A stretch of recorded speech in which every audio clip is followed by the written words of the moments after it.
TV Telugu BRS party పేరును తిరిగి TRS గా మార్చే అవకాశాన్ని పరిశీలిస్తున్నామని ఆ పార్టీ కార్యనిర్వాహక అధ్యక్షుడు కేటీ రామారావు సంచలన వ్యాఖ్యలు చేశారు.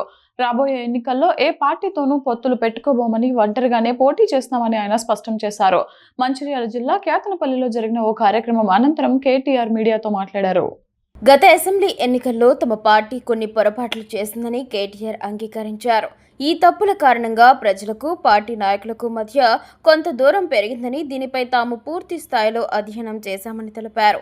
గుర్తించిన లోపాలను సరిదిద్దుకుని ప్రజల ఆకాంక్షలకు అనుగుణంగా ముందుకు సాగుతామని ఆయన హామీ ఇచ్చారు. కాంగ్రెస్ ప్రభుత్వం ప్రజలకు ఇచ్చిన హామీలు నెరవేర్చడంలో పూర్తిగా విఫలమైందని విమర్శించారు. చంద్రుడిపై కొన్ని మబ్బులు కమ్మినంత మాత్రాన చంద్రుడు కనుమరుగు కాడు. ఆ మబ్బులు తొలగి మళ్లీ ప్రకాశిస్తాడు. బీఆర్ఎస్ కూడా తాత్కాలికంగా వెనుకబడ్డా తిరిగి పుంజుకొని అధికారంలోకి వస్తోంది. కేసీఆర్ మళ్లీ ముఖ్యమంత్రి అవుతారు అని కేటీఆర్ ధీమా వ్యక్తం చేశారు.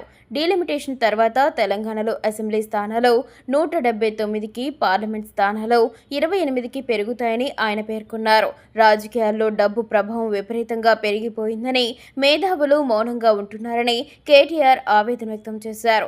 చరిత్రలో ఎన్టీఆర్, వైఎస్ రాజశేఖర రెడ్డి, చంద్రబాబు, కేసీఆర్ గొప్ప ముఖ్యమంత్రులుగా నిలిచారని ప్రస్తావించారు.